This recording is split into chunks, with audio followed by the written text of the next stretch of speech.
Camila Arias, yo soy residente de cirugía general de la Universidad Pontificia Bolivariana y hoy voy a hablar sobre algunas de las complicaciones quirúrgicas que pueden presentar los pacientes que son sometidos a cirugía bariátrica, sobre todo en el contexto urgente que nosotros como cirujanos generales debemos conocer. Agradezco al profe Gabriel Arroyave y al profe Hernán Restrepo por la asesoría que me brindaron en esta charla.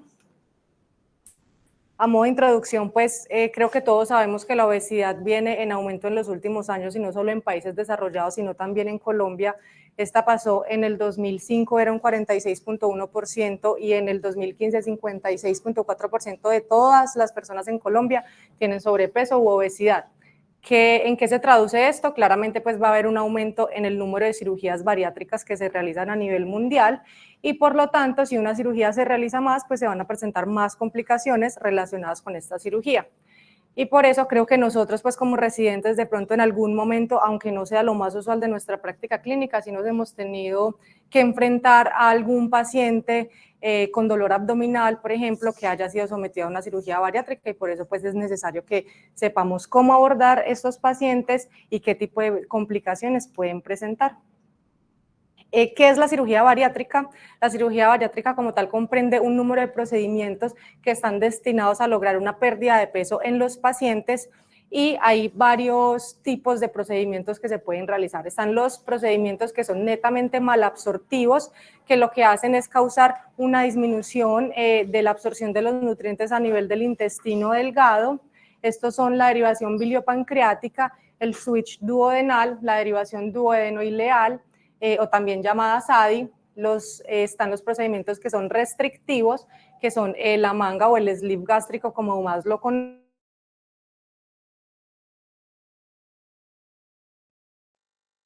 Es decir, que tienen un componente restrictivo, el cual disminuye la capacidad del estómago, por ende el paciente va a comer menos y pues esto lleva a la pérdida de peso y combina entonces ese mecanismo restrictivo con el malabsortivo, que acá tenemos el bypass gástrico en Y de Rux y el bypass gástrico de una anastomosis, también llamado mini bypass o el BAGWA. A nivel mundial y también acá en Colombia, los dos procedimientos que más se realizan son el sleeve gástrico y el bypass gástrico en Y de Rux, y por eso hoy voy a hablarles principalmente de las complicaciones asociadas a estos dos procedimientos. ¿Qué es importante antes de empezar a hablar con las complicaciones que debemos saber de estos pacientes? Los pacientes obesos, aparte de tener la enfermedad como tal de la obesidad, generalmente tienen muchas otras patologías de base y esto va a hacer que sus reservas fisiológicas sean mucho menores a las de un paciente normal, por lo tanto ellos no se van a comportar igual a los pacientes normales, no tienen las reservas para poder soportar esas complicaciones. Eso hace que estas cirugías siempre pues vayan a ser procedimientos de alto riesgo que puedan asociarse a complicaciones. Yo hoy les voy a hablar de las complicaciones quirúrgicas que se asocian a los procedimientos bariátricos. Sin embargo, esos pacientes pueden presentar muchas otras complicaciones nutricionales, metabólicas, cardíacas, pulmonares, que no entran pues como en esta charla, pero para que lo tengamos en cuenta. Me pareció importante que cuando estaba empezando pues como a leer sobre el tema, yo definí claramente que pienso que nosotros tenemos una deficiencia en el conocimiento sobre cirugía bariátrica, pero a medida que iba leyendo me di cuenta que no éramos solo nosotros. Este es un ejemplo, fue una encuesta que realizaron en un hospital de Canadá y un estudio que se publicó en el año 2022, encuestaron a 111 cirujanos y ellos les hicieron varias preguntas a esos cirujanos, los cuales trabajaban en el servicio de urgencias. Primero les preguntaron que si ellos consideraban, esto no se ve, que si ellos consideraban que un cirujano general debería estar en capacidad de resolver las complicaciones derivadas de los procedimientos bariátricos y la mayoría, aquí en la primera fila, más del 60%, dijeron que definitivamente pues sí estaban de acuerdo. Sin embargo, menos del 40% de esos cirujanos reportaron haber tenido una adecuada formación en cirugía bariátrica durante su residencia y por lo tanto esto se traduce en que solamente el 19% dijo que se sentiría completamente confiado para diagnosticar este tipo de complicaciones y aún un porcentaje menor, el 11%, dijo que se sentiría completamente confiado para manejar estas complicaciones. Entonces, pues creo que es una invitación, no sé si para los programas o para nosotros, que tratemos de estudiar más a estos pacientes porque con seguridad en algún momento nos vamos a ver enfrentados a ellos. Incluso les quise mostrar esto, que es un póster que tiene la Asociación Colombiana de Cirugía Bariátrica. Ellos incluso lo tienen en varios idiomas. Allá en los hospitales de Estados Unidos, estos pósters generalmente están pegados en los hospitales para que los cirujanos generales sepan cómo enfrentarse a estos pacientes, y hablan de las complicaciones más frecuentes que ellos pueden presentar. Entonces nos dicen, por ejemplo, en la presentación clínica, cómo pueden llegar, qué debemos sospechar cuando llegan inestables hemodinámicamente, con qué manifestaciones clínicas se pueden presentar, lo importante que es conocer la anatomía de estos pacientes, si tenemos la capacidad de hacerlo o la opción de hacerlo, llamar al cirujano que operó a este paciente, y cuáles son las alarmas que nos deben pues como hacer sospechar alguna complicación. Se los traje así recortado por partes, pues para que pudiéramos ver como algunos de los ítems de los cuales hablan. Y también entonces después empiezan hablando de las principales complicaciones, algo muy resumido, pero que a nosotros nos puede como ayudar a orientarnos. Entonces hablan, por ejemplo, del sangrado intraabdominal, de la fuga y la obstrucción intestinal que pueden tener estos pacientes. Y ellos incluso, si uno quiere comprar el póster, pues se lo mandan al hospital para que uno lo pueda tener y todo. Vamos entonces a empezar con el primer procedimiento, el sleeve gástrico. El sleeve gástrico es uno de los procedimientos más realizados actualmente. Como ven acá en la imagen, lo que se hace es una gastrectomía parcial sobre una bujía para reducir el tamaño del estómago. Inicialmente este fue descrito como una cirugía que era un primer paso para la derivación biliopancreática, pero más o menos desde los años 2000 se empezó a usar como un único procedimiento. Tiene una tasa de complicaciones que en realidad en la literatura varía mucho, pero puede ir desde el 2.2 hasta 10.8%, y se presentan principalmente 3 complicaciones, las cuales pueden ser presentadas de forma temprana o tardía. Las complicaciones tempranas son principalmente los sangrados y la filtración, y las tardías pueden ser nuevamente filtraciones tardías o estenosis del sleeve.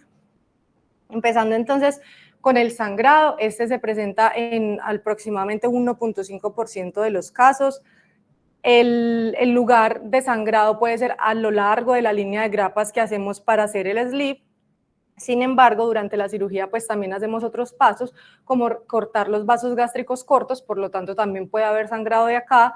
En el momento de la inserción de los trócares, lesiones inadvertidas ya sean vasculares, de vaso, de hígado, o también sangrado del epiplón, que nosotros hacemos la sección pues para construir el sleeve, como les dije. Como vemos, pues todos quisiéramos que al momento de construir el sleeve quedara como la primera foto. Sin embargo, ahorita pues que estoy rotando con los profes que hacen bastante cirugía bariátrica, vemos que muchas veces en realidad queda bastante sangrado, y por eso la recomendación es reforzar la línea de grapas en cirugía para pues esto poder disminuir el sangrado. ¿Cómo se van a presentar estos pacientes? Acá es importante decirles que, como les dije desde el principio, estos son pacientes que no son típicos, entonces muchas veces nos quedamos esperando el dolor abdominal o otras manifestaciones que normalmente estamos acostumbrados a ver, pero con ellos hay que tener como más preciso, porque muchas veces lo que presentan simplemente son alteraciones en los signos vitales. La taquicardia es quizá de las alteraciones más frecuentes que ellos pueden presentar, pero también se pueden presentar con dolor abdominal, disminución de la hemoglobina del hematocrito, depende de donde sea también el sangrado, que se puede dividir en intraluminal o intraperitoneal, pueden tener signos de sangrado digestivo o no mostrarlos. Entonces, en el caso del sleeve, el sangrado intraperitoneal es el más frecuente. Estos pacientes generalmente cuando sangran de forma intraperitoneal, es decir, a la cavidad abdominal, se asocian más con inestabilidad hemodinámica, con signos de irritación peritoneal, y es más, digamos que tienen mayor riesgo de requerir manejo quirúrgico para su manejo. Por otro lado, los pacientes que sangran a vía intraluminal pueden que tengan unas manifestaciones clínicas un poco más silentes y que se muestren pues con sangrado digestivo, y es probable que estos pacientes respondan más a un manejo conservador, un manejo endoscópico.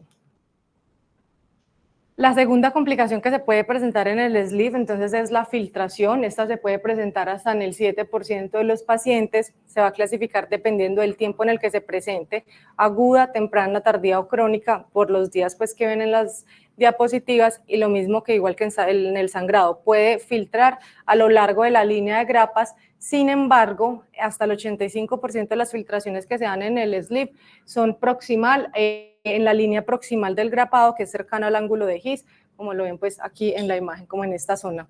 Y la razón de esto es porque esa es la zona donde va a haber mayor presión intraluminal, por eso es la que tiene más riesgo de filtración.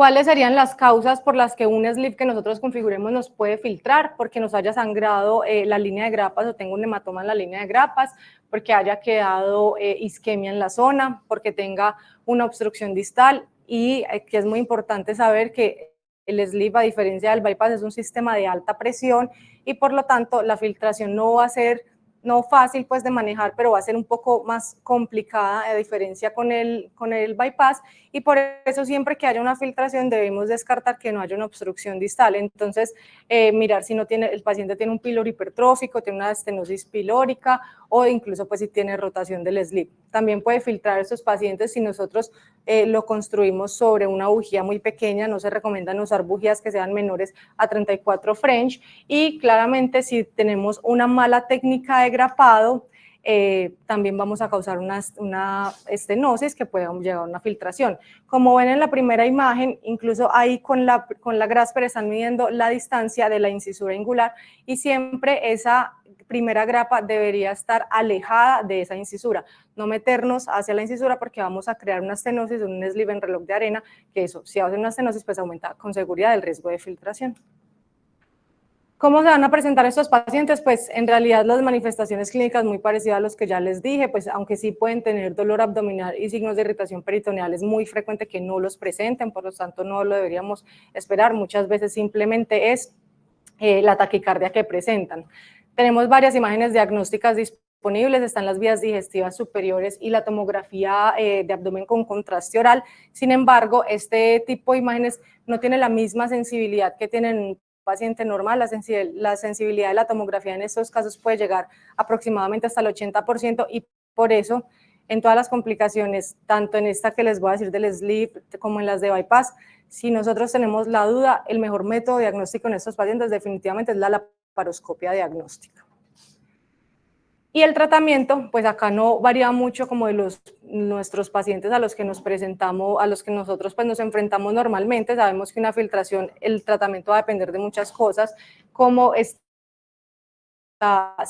pues cuál es la extensión de la abdominal, cuál es el sitio de filtración, el tiempo de presentación, cómo está el paciente clínicamente, si está inestable o estable.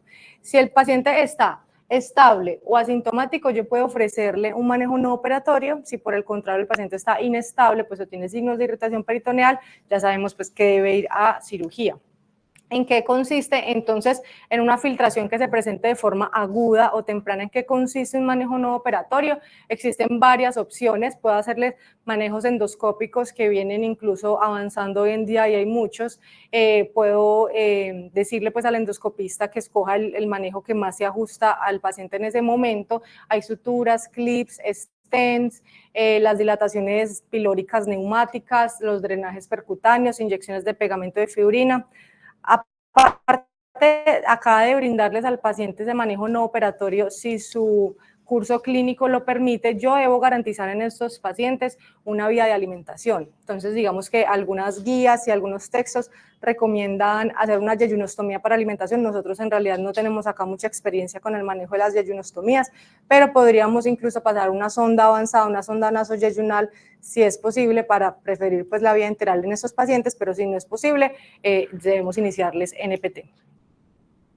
Y el manejo operatorio, entonces, ¿en qué consiste? Si el paciente tiene indicación de ser llevado a cirugía, yo tengo varias opciones para hacer en cirugía: lavar y drenar, realizar una sutura primaria del lugar donde está la filtración, si el tejido lo permite. Incluso también está descrito poner un tubo en T a través de la filtración para que esta vaya epitelializándose y se pueda ir cerrando. Un parche de cera de yeyuno también está descrito, o ya en filtraciones pues que son más complejas y no se pueden resolver, por ejemplo, con sutura primaria o parche, pues está la conversión a bypass, dejando idealmente la otra parte del estómago como estómago excluido para hacer una gastrostomía de descompresión por ese estómago.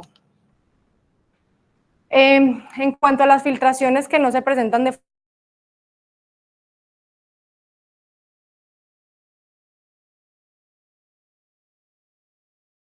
del paciente, el manejo operatorio igual, llevar a cirugía y mirar si en estos casos generalmente lo que toca hacer es convertir a bypass. Y en el manejo no operatorio también tenemos varios manejos endoscópicos disponibles, incluso En la actualidad se están usando estos stents que son en cola de cerdo, que son dobles para hacer un drenaje interno-externo de la fístula, y lo que busca es aislar la fístula con el contenido que está drenando para que ese trayecto se pueda epitelializar e ir cerrando en un futuro.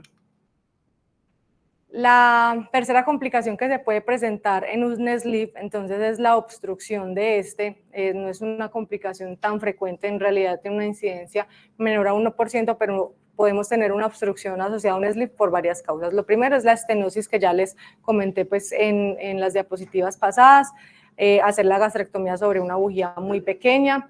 Cuando yo les dije que para evitar el sangrado uno hace una sutura de refuerzo, si esa sutura de refuerzo coge mucha parte del estómago, puede estenosar ese estómago que queda y eso aumentar el riesgo de obstrucción. Hacer una mala técnica de grapado, que fue lo que ya les comenté, entonces irse mucho hacia la incisura angular.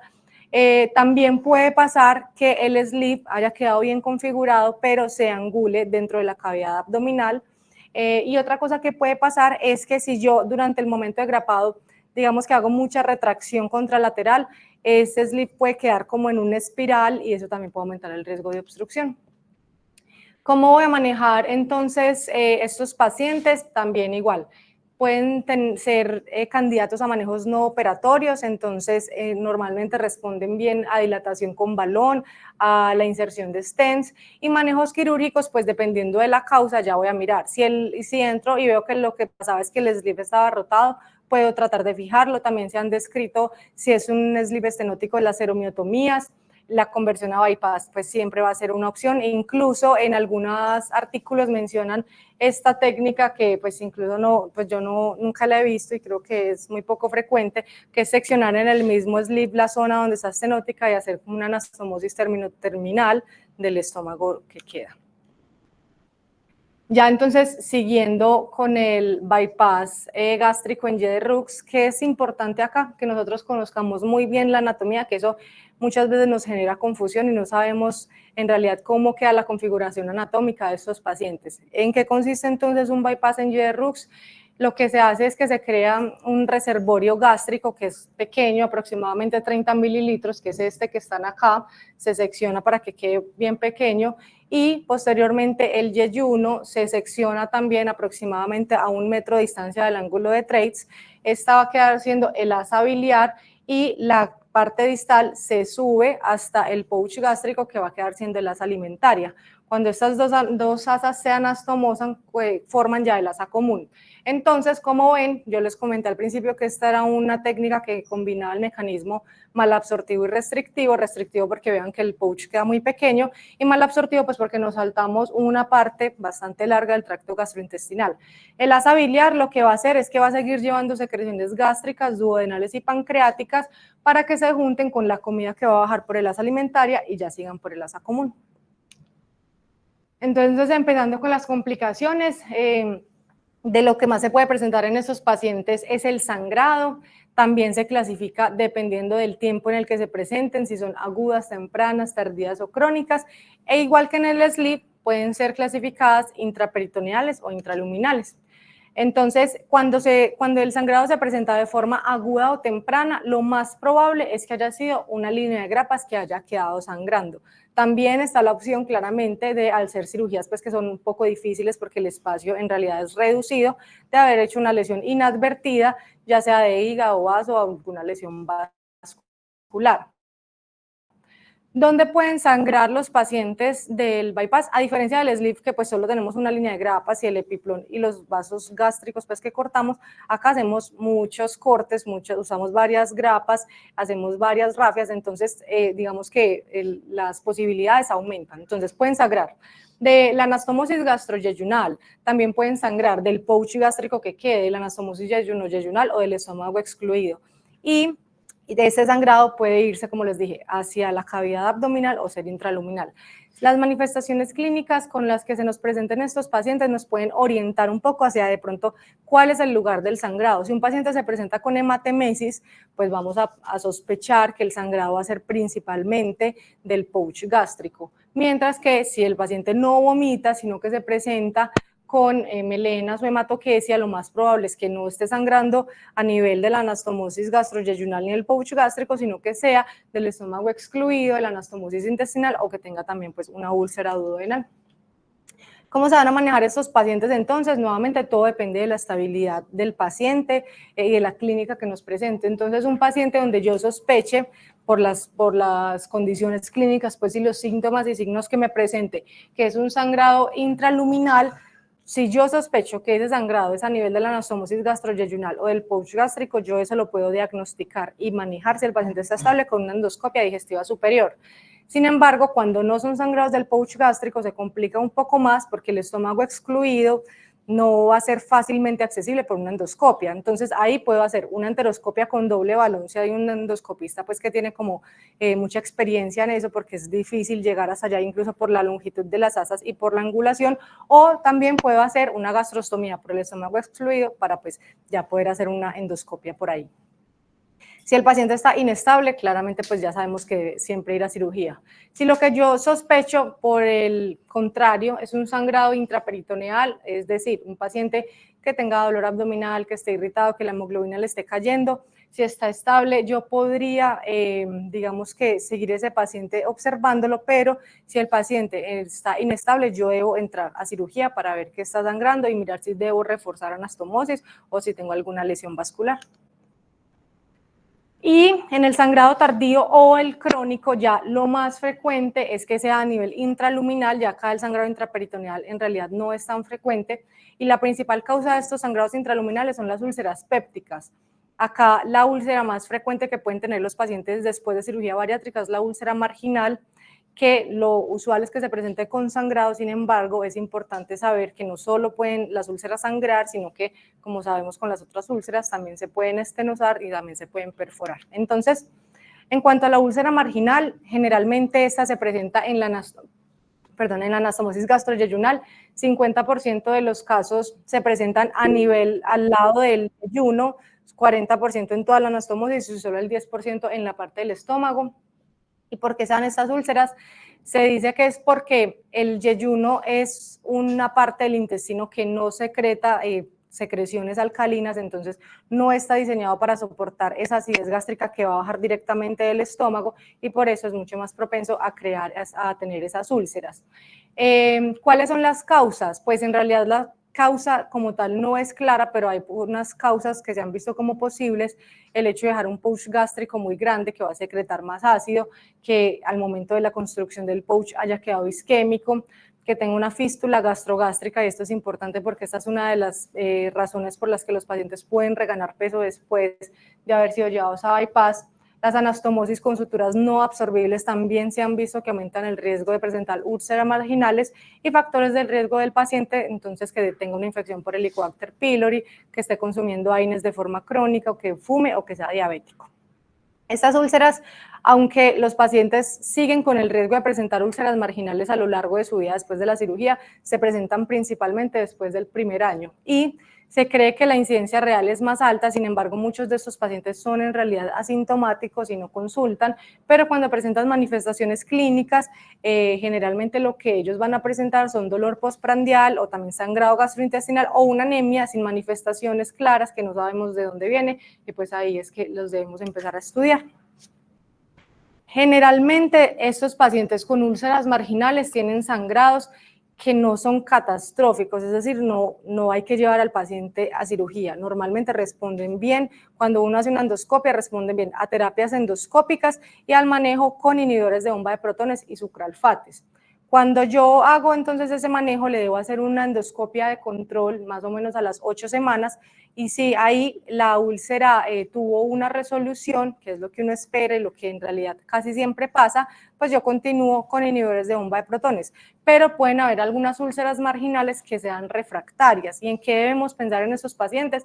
Es importante entonces descartar que no tengan o una fístula muy grande o una fístula gastrogástrica, o un pouch gástrico muy grande, porque en estos casos pues habría que llevar al paciente a cirugía. También mirar si debo llevarlo al paciente para corregir algunas alteraciones anatómicas que tengan, o incluso en algunos pacientes, ya no es común que se haga, podríamos considerar la vagotomía. En cuanto a la filtración del bypass, también igual se puede clasificar dependiendo del momento en el que se presente. Se presenta más o menos hasta en el 5.6% de los pacientes. Generalmente, aunque se clasifican aguda, temprana, tardía y crónica, lo más frecuente es que se presente de forma temprana. Es importante reconocerla porque las fístulas crónicas pueden causar problemas como por ejemplo las fístulas gastrogástricas. Nuevamente, el examen físico no es muy confiable, entonces pueden que solo tengan una taquicardia que no sepamos de dónde es, pero pues también pueden tener dolor abdominal, signos de irritación peritoneal, entre otras. Igual que el sangrado, ¿de dónde pueden filtrar los pacientes con bypass en GRUX? Pues de cualquier parte donde hayamos construido una anastomosis o hemos hecho una rafia. El sitio más frecuente es el que está señalado ahí como la letra A, que es la anastomosis gastroyeyunal. Se cree que es por la tensión que puede existir al momento de crear esa anastomosis. Sin embargo, también pueden filtrar en la línea de grapas del pouch gástrico, en la línea de grapas del estómago excluido, aquí abajo en la anastomosis intestinal, pues en la yeyuno-yeyunal, o también en el muñón que queda del yeyuno. ¿Cuáles son las causas entonces? Que yo haya hecho una técnica errónea durante la anastomosis, pues que eso no es solo en cirugía bariátrica, sino en las anastomosis que nosotros normalmente hacemos en todos los pacientes. Siempre debemos garantizar una buena técnica, lo que ya sabemos, sin tensión, sin isquemia. Que las líneas de grapas me hayan quedado sangrando, eso también aumenta el riesgo de filtración. O pacientes pues que ya tengan factores de riesgos propios, que nosotros debemos ver cómo compensamos esos factores de riesgo. Los pacientes desnutridos que tienen falla renal, falla hepática, van a tener más riesgo de filtración.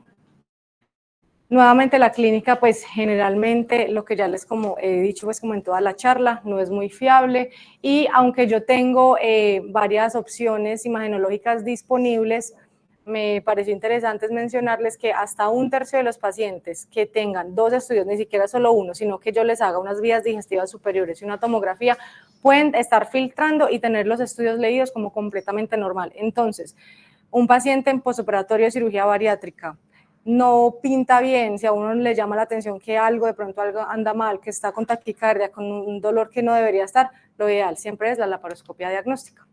Y en cuanto a el manejo, pues va a ser dependiendo de la estabilidad hemodinámica. Los pacientes que estén inestables deben ser llevados a cirugía y ya yo defino pues qué hago en cirugía, si simplemente voy a lavar, hacer un lavado, o si la filtración me permite hacer una rafia. Y recordar acá, importante, la gastrostomía del estómago excluido, que me va a servir como descompresión y como vía de alimentación. Mientras que en los pacientes estables, yo puedo igual hacer un manejo que sea conservado, un manejo no quirúrgico, hacer un drenaje percutáneo, iniciar antibióticos y garantizar un soporte alimentario. La obstrucción es otra de las complicaciones que se pueden presentar en los pacientes con bypass. Acá en la obstrucción intestinal de esos pacientes es importante tener en cuenta varias cosas. Los cambios anatómicos que ellos tienen generalmente van a llevar a que estos pacientes no vomiten muy poco, y esto digamos que va a ser diferente a lo que nosotros estamos acostumbrados, o lo que leímos de una obstrucción intestinal, que normalmente los pacientes llegan vomitando mucho. Debido a que ellos tienen un pouch gástrico muy pequeño, lo que más presentan es náuseas, pero muy poco vómito.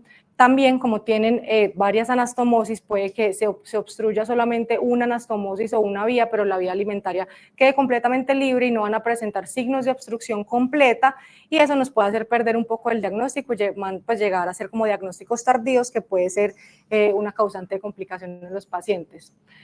Asimismo, van a tener mayor riesgo de obstrucción en asa cerrada, y por ejemplo, cuando se obstruye el asa biliar, esa en realidad, si se ponen a pensar, es una asa ciega porque termina en el estómago excluido. Eso aumenta mucho el riesgo de perforación de ese estómago excluido, y por lo tanto, pues siempre en esos casos hacer una gastrostomía descompresiva es lo ideal. Entonces, ¿cuáles pueden ser las causas por las que un paciente que haya sido llevado a un bypass en GRUX se obstruya? Porque las anastomosis se vayan a estenosar, por las adherencias, porque presenten hernias internas, intususcepción, hernias incisionales en los trócares mayor a 10 milímetros. Por eso pues sabemos que la recomendación es cerrar siempre estos trócares. Por obstrucción también por coágulos, por besoar. Pero como les comenté, la clínica de estos pacientes generalmente no van a responder muy bien, no van a presentar, vómito, y no se recomienda pasar sonda nasogástrica. Incluso la Asociación Americana de Cirugía Bariátrica dice que es mayor el riesgo que hay cuando nosotros pasamos una sonda nasogástrica a ciegas, porque podemos causar alguna perforación. Entonces, en estos pacientes es mejor no poner sonda nasogástrica porque igual no les va a servir mucho. Lo que yo tengo disponible para hacer el diagnóstico, pues la tomografía. Sin embargo, muchas veces la tomografía no va a mostrar los signos típicos de una obstrucción intestinal, es decir, el punto clásico de transición o la dilatación de las asas, y por eso nuevamente lo mejor es la laparoscopia diagnóstica. La hernia interna es la principal causa de obstrucción intestinal en un paciente que fue llevado a un bypass en Y de Rux. Consiste en la herniación del intestino delgado a través de un defecto del mesenterio que se creó al momento de hacer las asas alimentaria o la asa biliar. Aunque se pueden presentar en cualquier momento, es más común que se presenten después del primer año, que es donde los pacientes más tienen una mayor pérdida de peso, y es importante porque esos pacientes tienen un alto riesgo de obstrucción en asa cerrada. ¿Cuáles son los posibles espacios por donde se puede herniar un paciente después de un bypass? El primer espacio que está señalado ahí con el número 1 es el espacio intermesentérico, que es el espacio que queda cuando yo hago la anastomosis yeyuno-yeyunal. También está el espacio de Petersen, que es el espacio que queda cuando yo subo las alimentarias al pouch gástrico, queda ese espacio entre la asa alimentaria y el mesocolon del colon transverso. Sí, la mayoría de las veces esa asa alimentaria se sube de forma antecólica, como lo ven en la primera imagen. Sin embargo, algunas escuelas o por dificultades pues técnicas en la cirugía lo hacen de manera retrocólica, y para subir el asa retrocólica hay que crear un espacio en ese mesocolon transverso, y eso también es un posible riesgo, un posible espacio donde puede haber una hernia. Y por último, cuando yo hago las anastomosis yeyuno-yeyunal, en ese espacio entre las dos asas ya cerré el meso, pero queda un espacio pequeño, también se llama espacio de Paros, también puede haber una hernia, y lo recomendable es cerrarlo durante la cirugía inicial, cerrarlo hasta arriba. Estos pacientes pueden llegar a nuestro servicio de urgencia con dolor postprandial, generalmente es un dolor intermitente. Sin embargo, también muchos pacientes son asintomáticos o no tanto asintomáticos, sino que presentan un dolor después, por ejemplo, de las comidas, y nunca consultan. Entonces la incidencia en realidad es bastante subdiagnosticada, aunque tenemos la tomografía como una imagen disponible para hacer el diagnóstico. Hasta 30% de estos pacientes pueden tener falsos negativos. Muchas veces lo que pasa incluso es que durante el momento que les tomaron la tomografía, el asa se redujo espontáneamente y no se va a ver nada en la tomografía. ¿Cuáles son, digamos, que los signos clásicos que yo podría ver en una tomografía? Están el signo del remolino, que es el remolino del mesenterio, como lo vemos ahí, o también el edema de los vasos mesentéricos con el edema como tal del mesenterio. Pero, pues nuevamente, lo ideal en estos casos es hacer una laparoscopia diagnóstica. ¿Cómo se recomienda que se haga?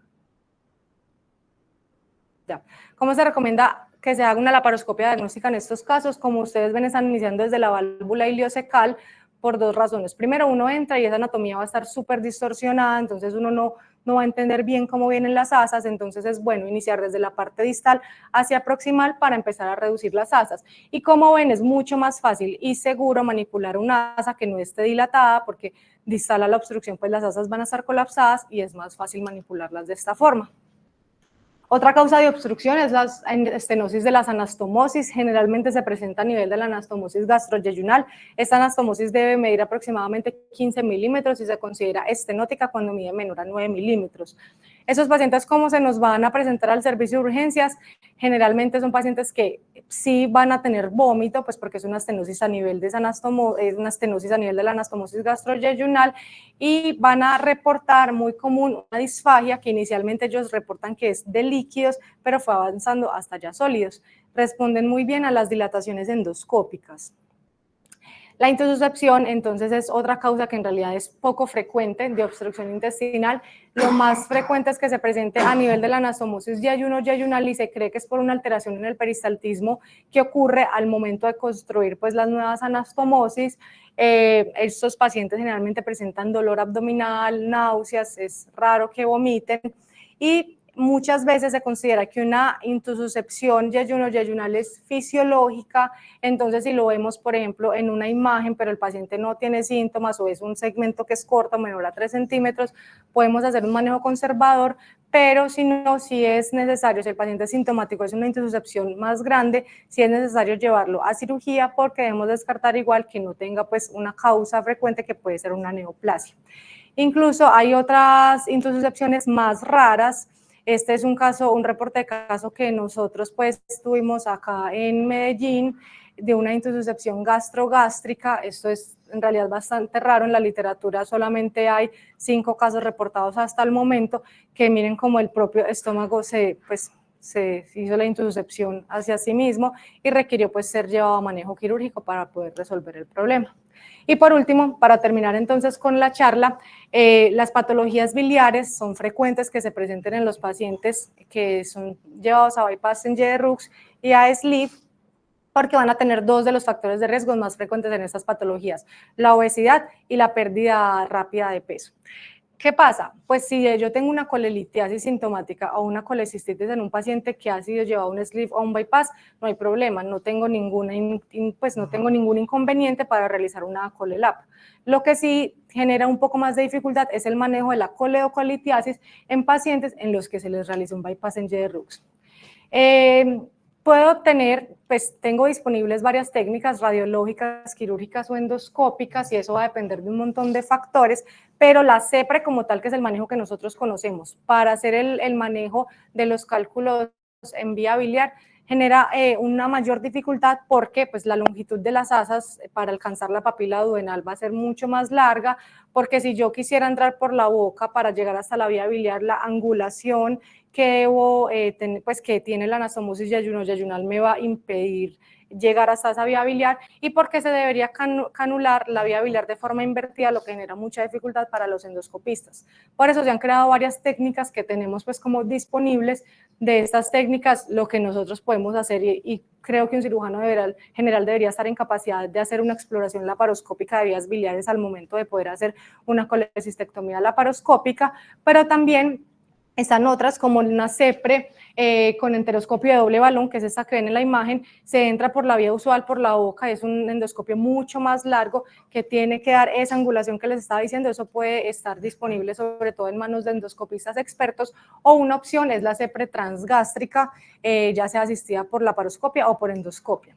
La CEPRE transgástrica asistida por laparoscopia, lo que nosotros hacemos es que está el endoscopista, pues y el cirujano en el quirófano, entramos y hacemos como si fuéramos a hacer una gastrostomía por laparoscopia, como nosotros ya conocemos, hacemos una jareta en el estómago, unas suturas que nos ayuden a levantar el estómago, y lo importante a tener en cuenta acá es que el trocar que vamos a ingresar en el estómago para poder pasar el endoscopio debe ser un trocar de mayor tamaño, de 15 milímetros, y ya posteriormente el endoscopista pasa el endoscopio para poder canular la vía biliar. Actualmente se está realizando otra técnica que es una CEPRE que es netamente endoscópica, pues una CEPRE transgástrica, pero solamente por endoscopia, que lo que hacen es que crean un acceso a ese estómago excluido, pero por una fístula, ya sea gastrogástrica o gastroyeyunal temporal, con un stent de aposición luminal, y lo que hacen es que al crear esa fístula ya hacen la endoscopia, la CEPRE pues por vía usual. Dicen que cuando, en la literatura, que cuando se quita ese stent, esa fístula cierra espontáneamente. Yo pues nunca he visto que se hagan este procedimiento en los hospitales donde nosotros rotamos, pero sí está descrito. Y ya entonces, para terminar con la charla, creo que lo más importante de estos pacientes es saber que no son pacientes típicos, como les comenté, son pacientes que generalmente pueden estar muy enfermos, que sus reservas fisiológicas son bastante bajas, que la anatomía va a estar alterada, entonces no esperemos a que se presenten con los mismos signos y síntomas que nosotros ya conocemos en los pacientes. En estos casos, la cámara, pues la laparoscopia diagnóstica es nuestra mejor ayuda diagnóstica y podemos hacerlo. Nosotros estamos en capacidad de hacer una laparoscopia diagnóstica en uno de estos pacientes. Y lo más importante es, como no son pacientes a los que de pronto estemos acostumbrados o los veamos todos los días, si tenemos la opción de preguntarle al cirujano bariátrico que lo operó, que nos aclare algunas dudas que tenemos, o de entrar, por ejemplo, con otro compañero, deberíamos hacerlo. Muchas gracias y los invito a la próxima charla, el próximo lunes, de abordajes quirúrgicos en trauma cervical por la doctora Sara Patiño.